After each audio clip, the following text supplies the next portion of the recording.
telling your own stories, telling stories about somebody else who close to you is not a good thing. Because why? Because shaitan plays 3D chess with us. Because one is ana khayrun mink. That's very obvious, isn't it? I am better than you. So you can't say that because we know that much. If I say, oh, guess what? I prayed tahajjud last night, then that's boastfulness. But if I say, oh, my son prays tahajjud or my dad prays tahajjud, then it's like saying, well, he's my dad or my son or my student. So even that shaitan can also not checkers that he makes us play takabbur in our own selves. But if you say somebody else's story who's close to you, like if people do that as well, oh, my teacher is so good, why?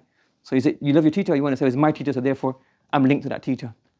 So sometimes the shaitan plays with as well. When you tell you stories about your own students or your own children or your own father or your own parents, really the illa of the nafs is actually boasting about yourselves.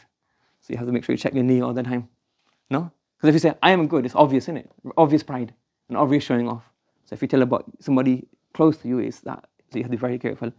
But sometimes if you don't, pass on stories as well, sometimes you don't realize, oh wow, my sister was telling me a story. She goes, I was very young. I was very young and then I came out when I was 15, so I didn't know much about my dad. She's telling me a story that my father, what he used to do, he used to sell stuff. So he used, like in Barbados, the main business is basically called ferry.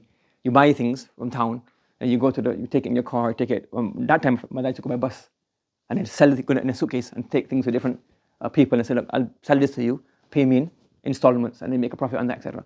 So there's one lady, she was handicapped. So she bought a stove for my dad. And then after that, she obviously paid back installment. And then after that, she was disabled. She didn't have, her feet were cut off. She had sugar diabetes, something. Her feet were cut off. So she ordered another stove quite quickly. Like the stove's supposed to last long, innit? So she ordered another stove. So I said, how come you buying another stove? You already bought one stove and you're buying another stove. So she told my dad that I make something called sugar cakes. It's kind of a cake they make. So she used to make sugar cakes and sell them. But obviously when you have sugar cakes, then the sugar and all the molasses and it's very thick. So it's overflow. And because she's disabled, she couldn't really clean the stove properly. Because of that, it sticks onto the stove and then the stove will get damaged quicker than it's supposed to. Yes? So when my father found out this, he then every month, she used to make it on weekend and sell it. So my dad used to go, he's like, okay, no, I'll leave nothing. He used to go and then he used to go into her house and clean her stove for her. He used to go and clean her stove for her. And if the stove gets damaged, who makes money? My dad would buy more stoves from me. Instead of every year, every 2 years, every year. But he used to go and say, let me clean it. So he used to go and, she was handicapped, she would go and clean the stove for her.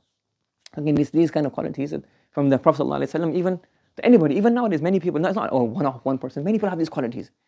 But sometimes those who have good, Allah has fadl upon, have a good tabiyah, a good nature. And people like us, we don't see these things and we don't learn these things. We should learn these from our elders. Everybody's family has stories like this, not only one person. Everybody, you have an elderly, you have an elderly person in your family, an elderly auntie, elderly nanny or daddy, and you learn from them.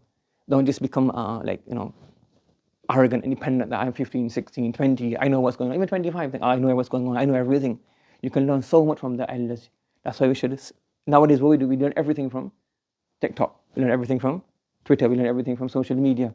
If you sit with our elders, we hear their stories, we hear their character, the way they behave, the way they conduct themselves. We read good books. We see how the ulama used to behave, how they conduct themselves. So these qisas are there for us to take ibarah.